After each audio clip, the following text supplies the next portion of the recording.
Hello, and welcome to Beyond the Page Media, where we amplify underrepresented voices and turn pages into platforms. Today, during Mental Health Awareness Month, we're focusing on emotional wellness. I'm excited to introduce Chavonne White, a personal development coach, author, psychology student, and wine educator who is passionate about emotional wellness and authentic living. She is the founder of I Am Me, My Essence, and creator of Mahogany and Merlot. Welcome, Siobhan. Thank you for sitting down with me today. Thank you for having me. How are Oh, you? I am doing excellent. How are you? I'm doing good. Good. So, your work has touched so many because it doesn't just talk about the light at the end of the tunnel, but the work required in the tunnel itself. So, please introduce yourself and share a little bit about your perspective on healing and resilience. So you did a good job with introducing me. So I'm just gonna add to that. So Okay. my perspective on healing is what's interesting is I started my journey not because I wanted to do it, but because I thought that my daughter needed some help. And so then when we went to go speak with the therapist, I realized that I was her issue. So my introduction to this journey was really to make my relationship better with my daughter. So my perspective on this healing journey is sometimes it's not even for us when we thinking about it, it's for other people. So Yep. Well, I think that's an awesome thing that you recognize that and you decided to get help. And, a lot of people don't want to acknowledge that part. yeah, yeah. And this is a big, to me, I've always been like accountable. Like being accountable hasn't ever been an issue for me. Okay. But to some people, I can understand how that could be like scary to Mm-hmm. admit that you have created issues within your family dynamic. But the thing is that when we accept and when we learn to accept responsibility for things, it makes the process a bit easier. Not to say that the journey is easy, but it makes it a bit easier because then you're ready and willing to take on what's necessary for that journey. Exactly. Exactly. You are so right. So I mentioned that you are an author. In your first book, The Unveiling of a Queen, you explore forgiveness as a path to self-discovery. Now, was Mhm. there a specific moment in your own life where you realized that holding on to a grievance was blocking your healing? Yeah, but I would like to say too that what I've learned on this journey is that forgiveness wasn't my path to it. It was like on the path. I'll say Okay. that. Okay. So, I realized that holding on to things that you cannot control Mhm. because we try so hard to control other people and what we feel like they should have done different, or Right. you know what I'm saying, why did they, trying to understand why they did what they did, if they are this, thinking about people as if they are us. Mhm. So I did realize that holding on to some things really is blocking my ability to receive other things, like receive love and receive different type of blessings, is because I got that blockage. So I did understand that. Right. Okay. I hope that answered the question. It did. It sure did. Um, okay, so speaking of that, since forgiveness wasn't the catalyst for you forgiving, but it was on your journey, um, I feel like forgiveness can often be misunderstood as moving on or excusing. How do you Oh, define forgiveness? yeah, it is. That is kind of like how I received it growing up, was like you just supposed to forgive and forget, right? Mm-hmm. But I believe that forgiveness, and this is still helping me in my journey today, right? I believe that forgiveness is compassion, understanding, and acceptance. Okay. So, compassion for understanding that people have lived a life before you. You know what I'm saying? And understanding that you are just a supporting character in their lives. Mm-hmm. And whatever they have experienced, whatever issues they have encountered, plays a part in their character. Right. So the acceptance piece is like accepting this person for who they are, not the idea that we have created for them in our minds. So I feel like all of that is necessary for you to be able to move forward in your life, because then it's like you're not personalizing an issue. Yeah, this happened to you. Yes, they did something that, frustrated you or made you feel less than who you are. But then it's really redirecting all of that within yourself. Like if you remove the idea of what they did and take into account how did I position myself in this space, then I think that that helps you with forgiving. And some things are done to us that we couldn't control, like if it happened when we were younger, you Mm-hmm. know, a situation to where maybe our parents have done something to us. But that's where, for me, compassion and understanding comes in, is because my mother was a daughter first. You know, my dad was someone's son first, and they have encountered things that I may not know, but Right. to put that piece in it, I really feel like that helps with forgiving. So, with that said, um, how much compassion should you allow? Well, see, that's the thing, is like you got to be balanced. It's not to say that, okay, I understand that these people are like this, and then you just gonna let them be who they Right. are. That's where you create your boundaries. So Okay. it's like I understand that this person is like this, but then do I have to continue to put myself in this space to Right. receive whatever they're giving? So it's creating that balance. So like I mentioned, family. You know, when I mentioned my parents. So if it's a family sense, and you know that you are moving in different wavelength than your family, is like, how am I going to show up in spaces that I feel like would cause me to shrink? Is it going to make me react in a way that I am moving past? And so then it's just me creating that space. No, I don't want to be in this space. So it's still me operating in my authentic self while having compassion for someone else. Okay. All right. Perfect. All right. So I understand that you're writing another book, and this book acts as a guide for learning to love oneself. Do you feel forgiveness is a necessary prerequisite for self-love, and can one exist without the other? I don't feel it's a prerequisite. I do feel like it is on the journey, like it's on that path. Okay. I believe that things are like everything that you do, I feel like it's levels to it. So like when you start off, you are in it for, like, if I think about my healing journey, I started it because I realized that I was in essence causing harm to my daughter, right? Mm-hmm. So I am trying to make sure, you know, if somebody mess with your child, you're gonna do what you need to protect Right. them. So in that sense, I was doing what I needed to so that I could protect her. But Okay. then that turned into what I need to do for myself, because oftentimes I feel like in my life, I was taught early on to consider other people before I consider myself. So Okay. then, even if I'm looking at my journey, I'm doing it at first for my daughter. And then I learned that I got to do something for myself, because how am I pouring from a cup that ain't got nothing in it, you know? Exactly. So when you're on certain levels, then you realize, oh, so I need to forgive this instance so that I can receive something else, you know, because holding on to hurt, holding on to pain really causes more um, pain and harm for you than it does for anybody else. So Right. I feel like it came in my journey, not Okay. a prerequisite for it, but came along in my journey. And then can you ask me that second part of that question again? Yeah, definitely. Do you think one can exist without the other? I think they can, but you get more benefit when they're together. Okay. Love that. Okay. Well, how would you define self-love? Self love is okay. Well, first you got to break it up to say, okay, you got self and then you got love. So, love to me is like patience. Love is an action word, it shows up. Love is affection, it's attention, it's support, and all of those things. So, with knowing that that's what love is, it's doing that for yourself. Okay. So, not abandoning yourself, showing up for yourself, creating those boundaries that I mentioned before, you know, in certain relationships that you have with other people, choosing you, you know, Okay. not shrinking to conform to another area. So that is what self love is to me. What? Because you said something.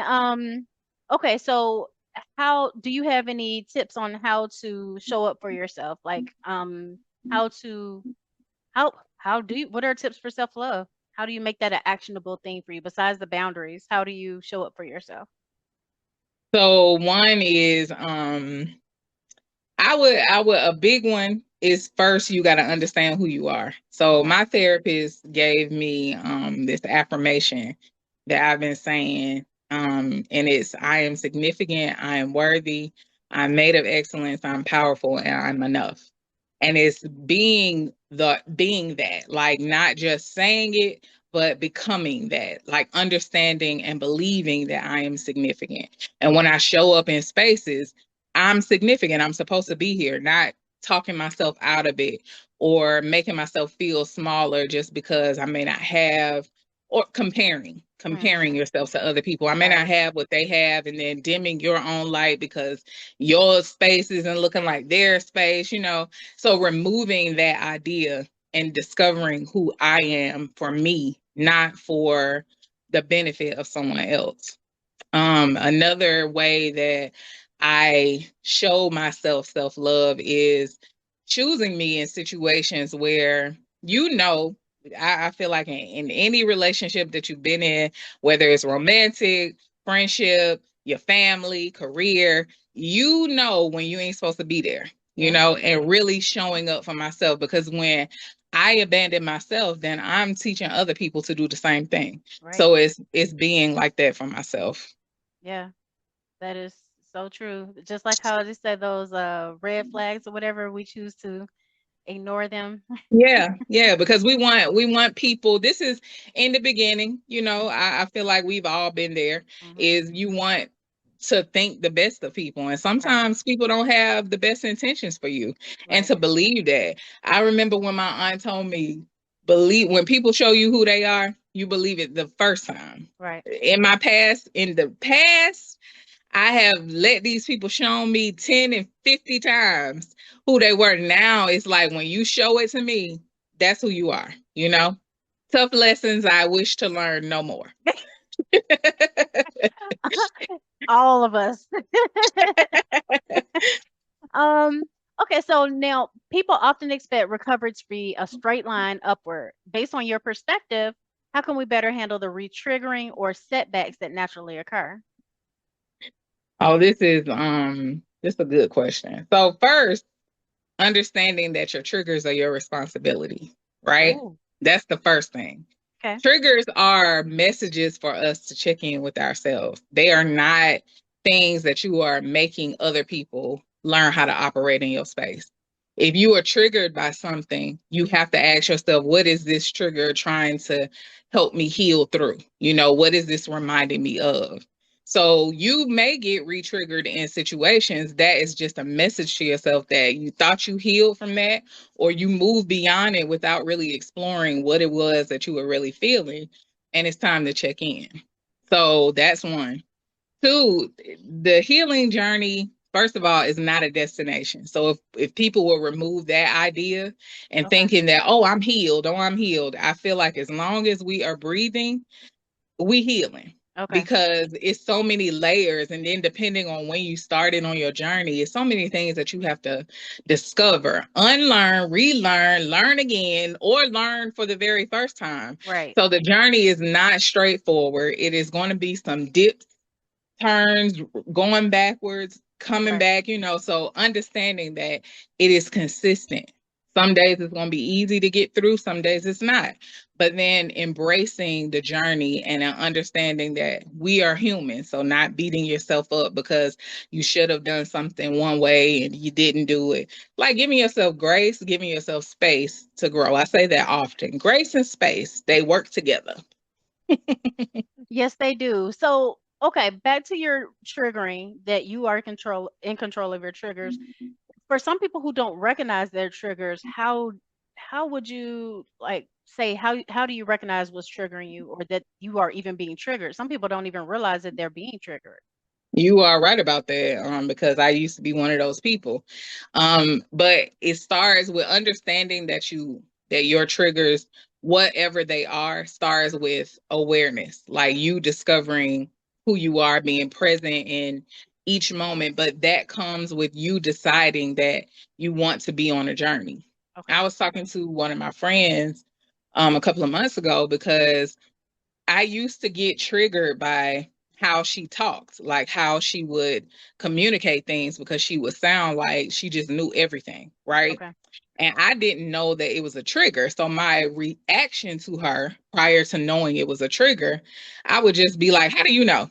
Where did you find it? Who did you survey to get your responses?" This is before my journey, right? Okay. And it will annoy me because I'm just like, she thinks she know everything, but you Okay. don't, because no one knows everything. Right. But once I realized that that was a trigger, for me, it's like when she does it, why am I reacting to her? Okay. What is this? So it was something that I had to check in with myself. So it comes with awareness. Okay. Often people are not knowing that they're being triggered, but you're not going to know until you decide to start a journey to discover who you are, why you operate the way you do, why you allow the things to happen, why you accept, why you know what I'm saying? All of that Hmm. comes with you deciding that you're going to be on your journey.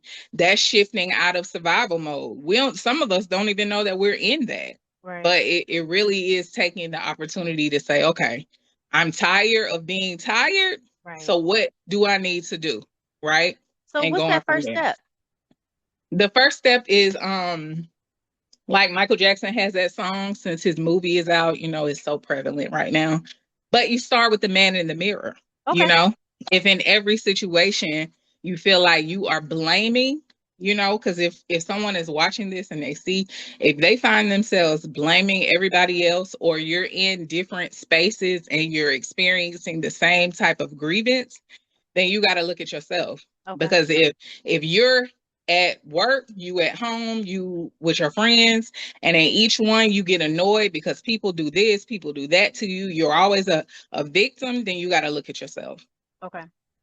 So I would say the first step is to admit that I need to see what issues that I have. I need to see where areas I can stand to grow and get on board to speaking with somebody, because a therapist, I feel like, need to be in your back pocket at every opportunity that you could get. Why do you think that people, especially people in our community, like why do you think that's looked down on so much on therapists? Why do you think that we don't want to see therapists? Um, I think first it started with how it used to be in the past. Like, to see a therapist means something is wrong. Okay. I grew up in a religious, I'm learning now that it was a religious household growing up. So a therapist seemed like, you don't need that because you have God. You could pray about it, pray it away. But that too comes with understanding people's emotional capacity, like Mm, realizing that some people don't even understand how to deal with their emotions. So when you think that you have to go and see someone, it makes it appear as if it's a problem. okay. But really, I look at therapy like you would when you see your physician or your practitioner, whoever you're going to, your Hmm. primary physician. You're going to make sure everything good. So a therapist is the same. It's to make sure that your mental is straight, because when we hold on to so much, they're guiding us onto releasing the things that we're keeping in. And Right. that is preventing us from living fully. Like I say to people, it's like, when we hold so much, we hold so much hurt, we hold so much anger, frustration, and doubt, all of that, it's creating dis-ease in our body. That's a disease. Mm. So it's the dementia, diabetes, all of that, in addition to how you eat. And I ain't saying it's the full thing, Right. but it adds to it, to where Right. it creates problems. Your Huh. body and your mind is diseased. So Right. it's time to make some changes. So Wow. I never thought of it like that. That's awesome. thank you. Okay, so resilience is often seen as an individual trait, but your work hints at belonging and safety. How much of your healing, let me not just put it on you, how much of our healing depends on the environment and the people we surround ourselves with? Mm. Um, so I say this. It's understanding that you're gonna grow out of spaces, when you are well, I can speak personally, being on my journey, things that I allowed in the past is not something that I allow now. Okay. And some people are not going to be cool with that. Some people want you to stay who you were, because that's where they are, you know? And so it's understanding that staying in that same place is going to keep you at the same place. Okay. So if you shift to as you evolve or as you grow into your journey and learning more, wanting to discover more, I believe that you're going to gravitate to people who are in that space. And then as you pull back more layers and maybe another group that you venture off to, I believe that your environment is your decision where you stay, but it is your decision where you stay, if that makes sense. It So does. it's like if I decide to stay with the people where I was when I was closed minded, I was judgmental, argumentative, if I decide to stay in those spaces and I'm realizing that this is what I see, then I got to ask myself, like, do Mm, you want to stay here or do you want to move forward? You okay. know, because it's going to keep you, it's going to keep you there. So yes, your environments play a major part. Ultimately, you are the one who is in control, so you get to decide if I want to be in this environment or not. Right. So, okay, if you are the one that makes the decision on whether or not you want to stay in that environment, what do you do for people who feel stuck? Like, how do they maneuver that? Or if they feel like they don't have a voice, at what point is that still them looking at the man in the mirror, finding out why they feel like they don't have a voice? That go back I, to it that? Okay. it does fall back to that, but then the question shifts because then it's why do you feel like you don't have a voice? Who Okay. told you you didn't have a voice? Okay. And then going back to that, in my opinion, I feel like a lot of things stem from childhood, and Okay. it's sometimes the focus is on friendships and romantic relationships, or maybe even how your children are acting. I feel like it started when you were a child. And it's Okay. so many things that you have repressed, so many things that you have suppressed. But if you start to ask yourself certain questions, that will open up a door. And some people will shut that door real quick. I say keep the door open so that you can Hmm. understand what it is that you're going through or why you're going through what you're going through. And then going to a therapist would help you get those questions out so you'll even know what questions to ask yourself or like what to Exactly. reflect on. Okay. Okay. Exactly. I don't feel like this is something that you could just say, okay, I'm going to sit with myself and I'm going to decide what it is that I need to do. A therapist, a good therapist, guides you through things that you don't even realize, like, oh, wow, I didn't even realize that's what I was doing. For Wow. example, I'm going to give you an example. Okay. Victim mindset is when you operate in this mentality that kind of like everything is against you. You've come to this place and this person did that, that person did that. This don't operate the way it do. So my therapist, this was a while back, was talking to me about victim mode, right? And he said it's even if you are in traffic and you like, why these cars right here? All these cars, but you knew you were supposed to leave at 7 o'clock, but you left at 7:15 and you mad because it's traffic.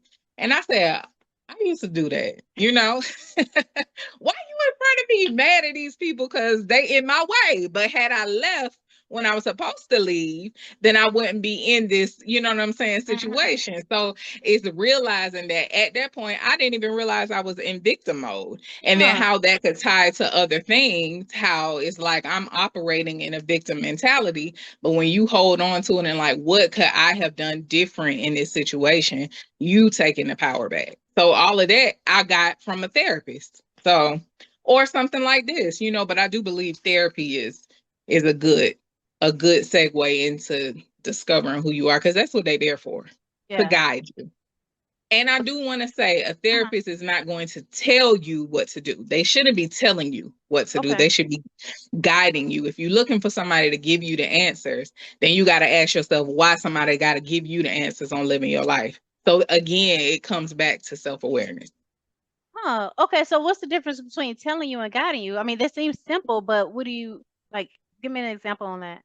Okay, so guiding you is like how you said they would ask certain questions that would make you go in. Okay. Telling you is saying, oh, your mama did this. Remember when you told me? So what you need to do is do this, this, this, instead of guiding you to it. Because if they guide you by asking you, welcoming questions in, it's like they're making you do some work. So Okay. you are learning. Because it's like if somebody were to give you the answer to a question, you're not going to learn why you got that answer. You're just Right. going to know the answer. But if they guide you to through the process, then you'll understand how you got to that answer. So then you'll be able to solve something else moving forward. Okay. Makes complete sense. So for those reading your books who feel broken, what is the one thing that you want them to know about the relationship between their past trauma and their future potential? Well, the first thing I would say is none of us are broken. Okay. I think that is something that society has created. I feel like to kind of like stifle our growth is to make us feel like we are, broken. Hmm. When Okay. you are not. You are just in a space to where you're not aware, or like they say, you sleep. So it's just you waking up, you learning something new. So the first thing is, I would say, to understand your worth and to realize that you are worthy of grace, you're worthy of space, you're worthy of growth, you're worthy of hope, love, you're worthy of all of those things. So to understand that first. And then, I be talking so much. What is the other part of that question? You're fine. Um, oh, so what is one thing you want them to know about the relationship between their past trauma and their future potential? Okay. And then it's okay, that is, I would say, to be more present than you've ever been present before. The past is a place that we're never going to get to as the future. Like the only space that we're ever going to be in is present. Okay. So that's one, is to acknowledge that. Two is the past we can't change. We can't make someone do something different, have done something different to us. We can't take away what was done. So understanding that, that's where, remember when I mentioned that my definition of forgiveness is a component of it is understanding. So Right. understanding that the past is there. It's in the past that we can't do anything about it. And the future is you understand who you are, set your goals for what it is that you want to do and work on those goals, but take it day by day, take it hour by hour, moment by moment, instead of trying to hurry up and rush to the future. So Okay. I would say understand who you are and then be present in each of those moments. Okay. Awesome. I do want to add to that, um, thinking so much, like staying so much in the past, is what adds to depression, like that aids in depression. Mm, And then being so much in the future is what aids in anxiety. So if you remain present, then you are centered. Centering is something that you're doing every day. that is so true. Yeah, I mean, that anxiety part, that Yeah, hit because you're right. If yeah, you're not thinking about the future, then you can't have anything to be anxious about. exactly. Wow. Exactly. Didn't think about that. So what message do you want people to leave with when they read your books, or just when they So watch this back? okay, when they watch this back is who are you? I would say the message that I would want to leave is who are you? Who are you beyond what somebody told you? Who are you beyond whatever your roles are? Like who are you? And learning and having a desire to want to discover that. Because when we get to who we are and begin to love who we are, respect who we are, then the respect, love, careness, kindness, all that we give to ourselves is going to spew out to everyone else. And Right. then they're going to give it back. And then that just helps it really helps your ecosystem of relationships. I love that Not to say it's message. going to be super perfect because you're going to fall into areas where, you're around people that don't want that. And they Right. may, but that's where you get to decide if I want to be here, if I Right. want to be in this space. There you go, You choosing ultimately, again. exactly. Okay. So ultimately, we have a choice and we have to decide what we want to allow in our circle or, in our space. Yep. Yep. And you could do it in love. You ain't got to do it in a rude way, you know? I feel like that's another conversation for another day. We're gonna have a whole meeting on how to do that. I'm with it. I'm with it because I had to learn it too. It's not like it's something that I didn't have to learn. So yeah, But I I'm think, with it. and that's why I'm saying, like, I think a lot of people are like, well, I keep it real. Keeping it real doesn't necessarily mean you have to be rude about it. So, Yes, I'm with you on that. Like being yes, honest. You know how some people are like, I'm brutally honest. It's like you hmm, don't have to be. You don't have to be. right, You really can be honest with kindness and care and concern, yep, respect, and some love. right, If you really love somebody, it doesn't have to hurt. And right, that's something that I had to learn, or I learned on my journey is like I gravitated to people who would give it to me like that because that's how I grew up. But hmm, realizing that nah, love don't have to be like that, and I don't want it that way. And if that's right, the way that you operate, kudos to you. But that ain't where I want to be. right. Yeah. Agreed. So I have enjoyed this conversation. Thank you so Likewise. much for sharing your voice today and your perspective. Siobhan, could you please tell our viewers where they can connect with you and support your work? Sure, you can follow me on Instagram, underscore Mahogany and Merlot, or underscore Psycho Wine. Those are my two Instagrams. They have all of my information about my upcoming events. And can I do a shameless plug if I Of could? course. I am hosting a presentation for Crafter for Action on June the 5th. The website is craftedforaction.com, and you can get a $25 day pass to see me. I am merging emotional awareness and wine together. So it's going to Ooh, be a fun pairing to where you're learning about your emotional capacity, and I'm going to correlate some wines that pair with that. So it's like we're tasting through emotional patterns, but I'm super excited about that. So I did want to do that plug. okay, cool. I will have all of that information in the description as well so that people can make sure that they connect with you and get to have some wine while we tackle emotional awareness. Yes. Oh, I can't wait. Yes. Thank you for having me. Oh, you are welcome. Again, thank you again for sharing your voice. Hey, to our Beyond the Page media community, thank you for tuning in. Don't forget to like, subscribe, and share this conversation to help spread awareness about mental health and emotional awareness and resilience. Until next time, keep writing, keep rising, and remember, your story matters. See you next time.